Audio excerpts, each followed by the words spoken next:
which qualities associated with masculinity such as rationality, ambition, and strength are assigned higher value and status than the qualities associated with femininity such as emotionally, passivity, and weakness. This amounts to a gender hierarchy is a system of power where maleness is privileged over femaleness. So our guest, of course, a strong woman, 19 years old, came from Pakistan, and her birthday date became a national day in UN. So please welcome Malala Yousafzai.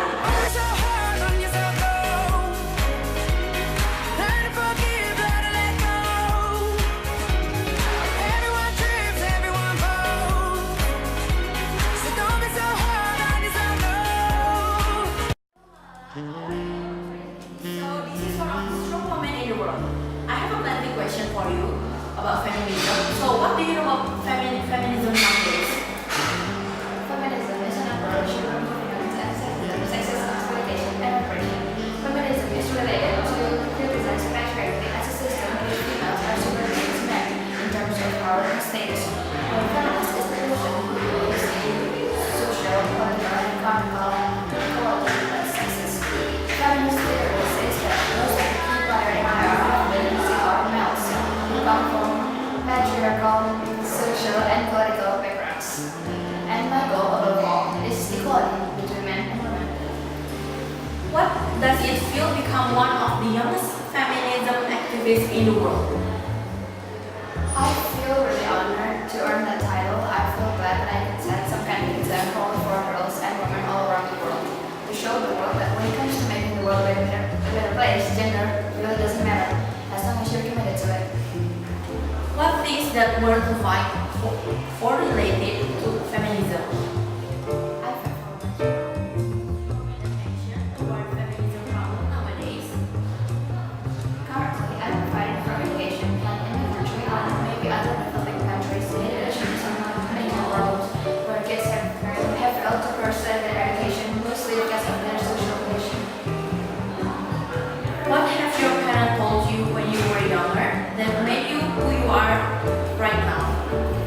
They told me not to be afraid, to stand up for my rights, not only as a woman, but also as a human being, and I want to apply those principles in my society. Give us a word about feminism for all. Okay, great work. Thank you, Malala. Thank you for being here. Thank you for your time and thank you so much. So, girls, don't worry, there will be a second segment after.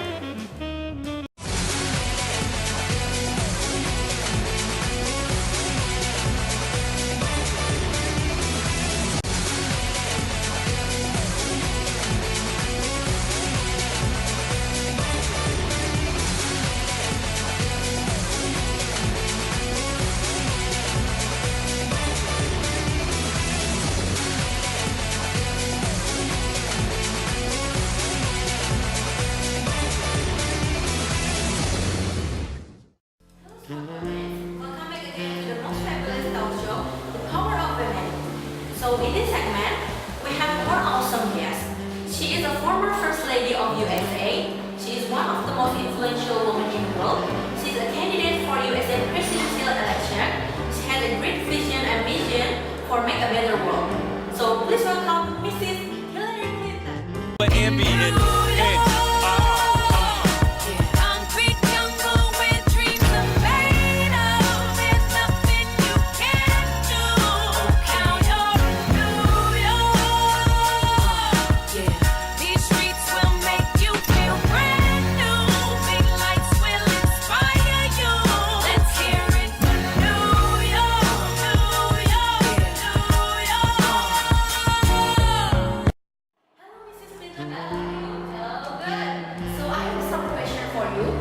What is your perspective for feminism? For me, feminism is the fight that every woman is worth it for, fight for. Because every woman is the teacher for the entire generations. Okay? So, can you tell us about the history of feminism? So, at the first wave in 19th century to early 20th century, according to Anna Anyway, this is the focusly in Salvation Movement, and the second wave between 1960s and 1980s. The focus is on inequality of genders and official label laws. And the third wave, which is currently from the 1990s until now, this year, the second wave has failed because the second wave has failed. The third wave, which is currently now, is beyond and goes on, and what happens to now. So, can you describe what is the main concern of feminism nowadays? Feminism nowadays is often being subordinated to men because they think that women cannot be strong as men. Go women. So, what's your vision and mission to embrace feminism? My vision for feminism to embrace them is to give them ambition, desire, and focus to make them who they are. And my vision, give them chances to explore themselves and develop their talents to become what they want, and others they can behave like what they want according to society. So for the next decades, this is needed. My hope for the next generations, I hope that they keep the spirit of the feminists high as the sky.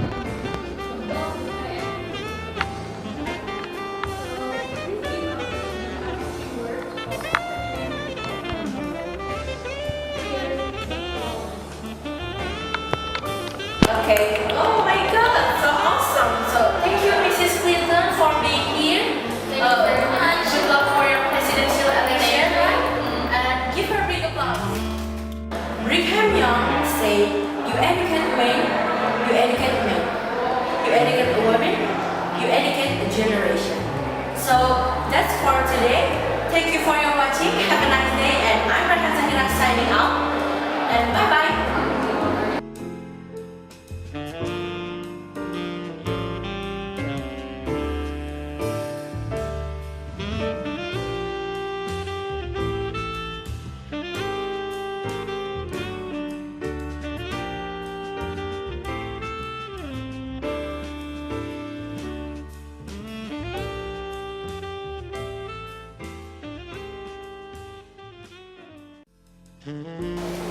So guys, hello, welcome back again. Do you enjoy the video?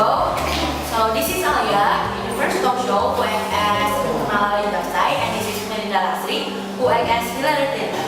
So I'm Rehan Zahira who act as part of the talk show. First, we want to explain about feminism approach based on George Sorensen and Robert Jackson's book Introduction to International Relations, 5th edition. Alia will explain first about this one. Okay, so first of all,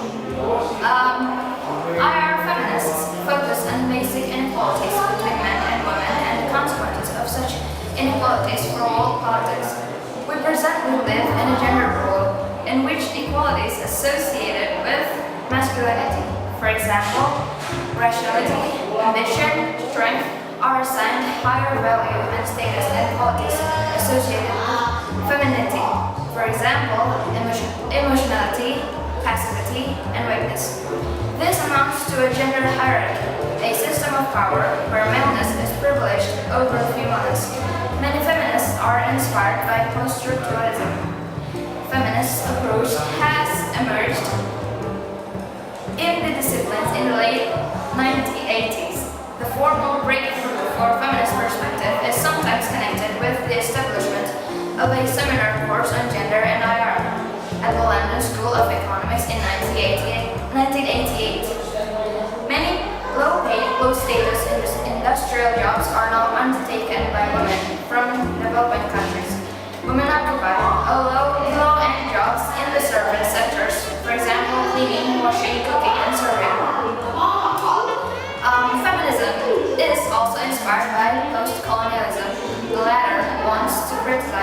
construct, Eurocentrism that pervades IR because it marginalizes and subordinates the developing world. So Melinda will explain. Second part. There can be a little doubt that compared to men, women are disadvantaged group in the world.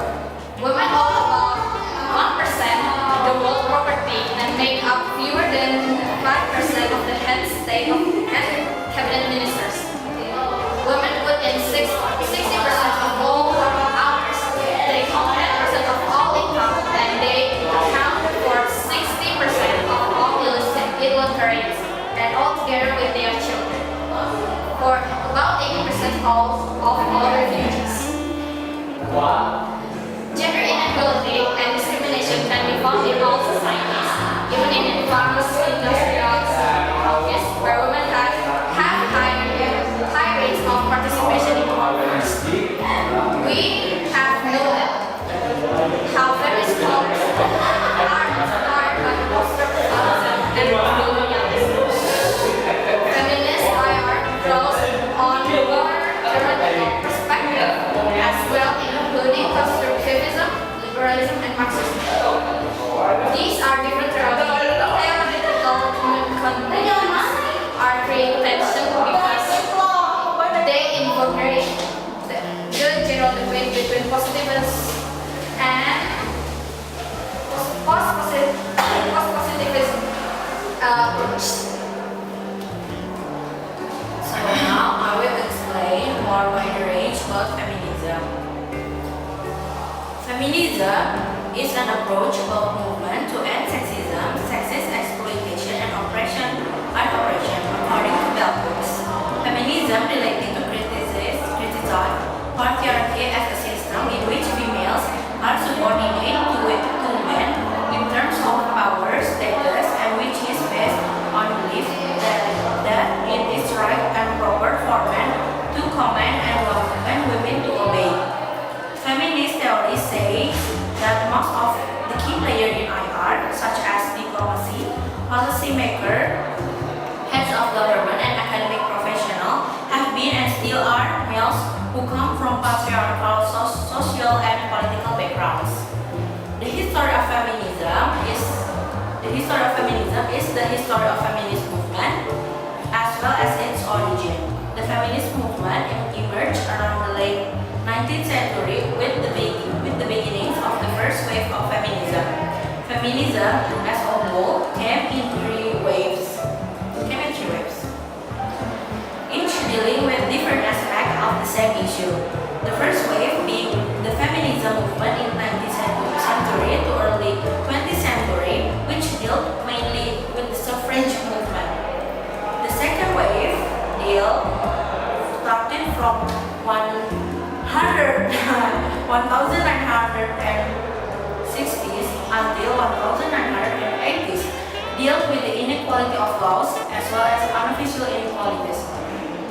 For the third wave of feminism started from 90s until current, arose from the perceived failures of the second wave, according to Tandon.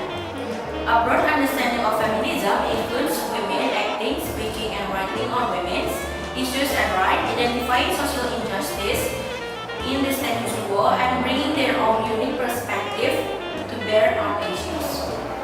And the second part I will explain.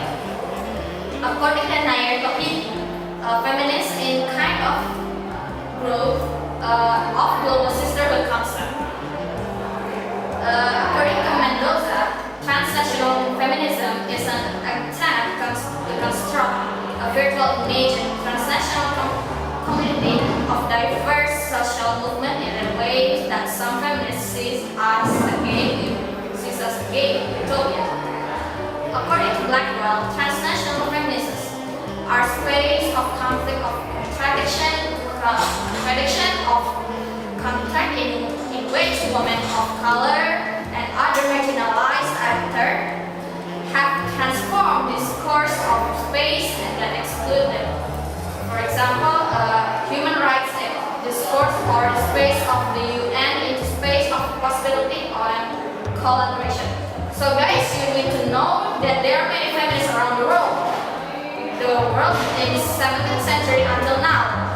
For example, from the 17th century, there are Martha Bird from UK, Sophia Elizabeth Brenner from Sweden, Sorbonne Inés de la Cruz from Mexico, and Francois Hollande Bar from France. So, in the 18th century, there were Aguilera from the US, Ernestine Bayer from Denmark, Marquis de Condorcet from France, Dorothy Erskine from Germany. In 19th century, Sister Laventa from Bangladesh, Juliet Adam from France, Deepa Phule from India, Eleanor Redfern from the UK, Jane Addams from the US, Rosa Rana from Pakistan, Gabrielle Moore from Pakistan. From 20th century until now, there are Yomaya Koirala, Divya Koirala, and Purna Kumari Adhikari from Nepal, Isabel Allende from Chile, Jean Coutois from Australia, Francois David from Canada, Fatou Diome from Senegal, Unity Do from Botswana, Draskovic from Serbia, Rasim Malik Yunan from Iran, Sun Chim Marching from Indonesia. Finally, we have a feminist figure, Liza Mazza from Philippines, Misako Enoki from Japan, Virginia Vargas from Peru. Last but not least,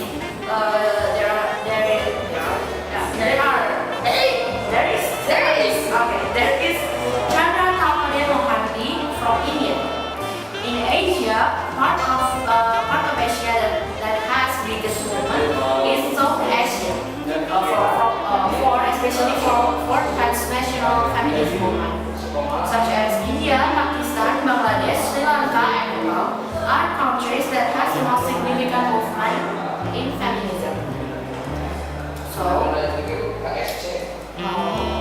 for next, Time to another question. so we have some video for you. Video. Go watch the video. Since the beginning of his tenure, Secretary General Ban Ki-moon made the promotion of gender equality and women's empowerment a top priority.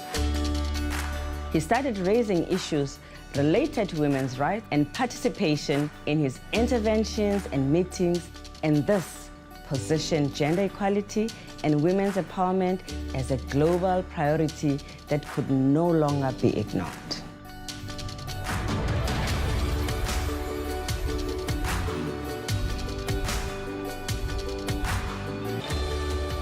One of the first issues he committed to address was ending violence against women. The launch of his Unite campaign to end violence against women shed a bright light on an issue that was shrouded in silence and shame. He spoke out against harmful practices like child marriage and female genital mutilation. He rallied people everywhere and galvanized action. The creation of UN Women marked a major milestone in his tenure and for the UN.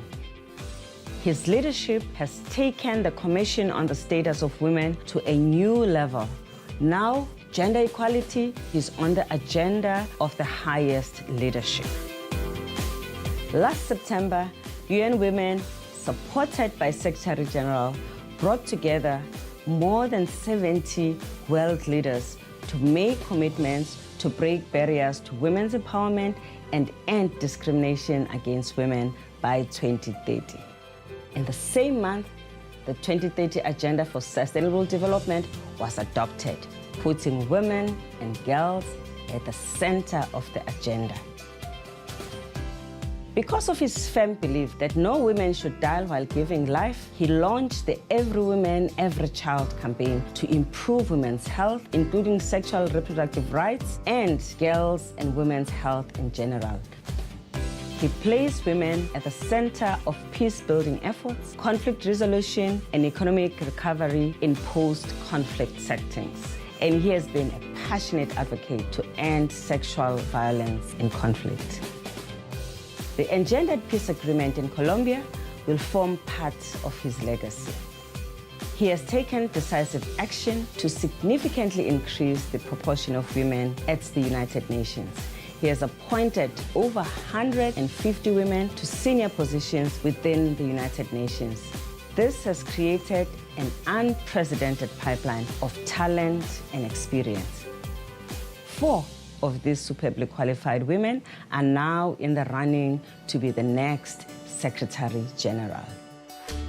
The Secretary General saw that gender equality was an important goal for both men and women. As the #1 he for she, he has been a strong advocate to make men and boys partners in the fight for gender equality. Ban Ki-moon's establishment of the high-level panel on women's economic empowerment has put the spotlight on yet another fundamental issue: transforming economies and realizing the rights of women and girls.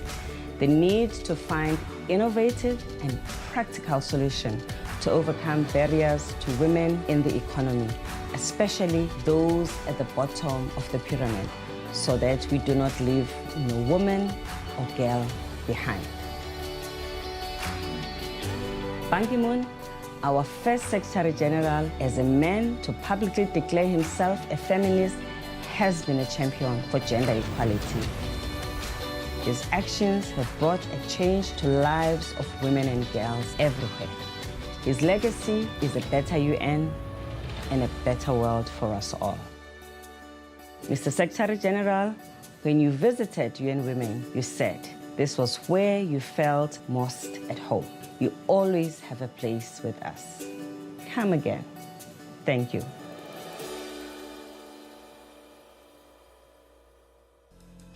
So guys, for the next session, Melinda will explain first about the video and the study case. So in the video, we have shown you that Ban Ki-moon wants to achieve the equality of gender in the UN. For the analytical question, why women's role in the UN is needed, especially in making agreement and ratification process. For unit analytical is a woman in the United Nations. For unit explanation is United Nations. So guys, in here we argue that women's role is very important in making agreement and ratification process. Because based on the article we read yesterday, Ban Ki-moon made the statement that 35% of all UN treaties which are handled by women are more likely to last for at least 35 years. In order to achieve gender equality, the UN has a program named Planet 50-50 by 2030, Step It Up for gender equality. So if we relate it with feminism approach theory, which is in this book written by George Sorensen and Robert Jackson, feminism is an approach focused on basic inequalities between women and men, or we can simplify it with gender. Part 2. So guys, from Melinda explanation, we got the UN new program from the article that you can see here.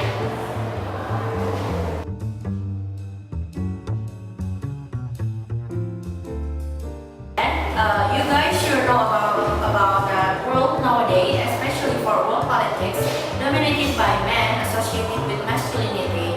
Men are always considered to have more capabilities than women in different aspects. For example, they are often being seen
Bye.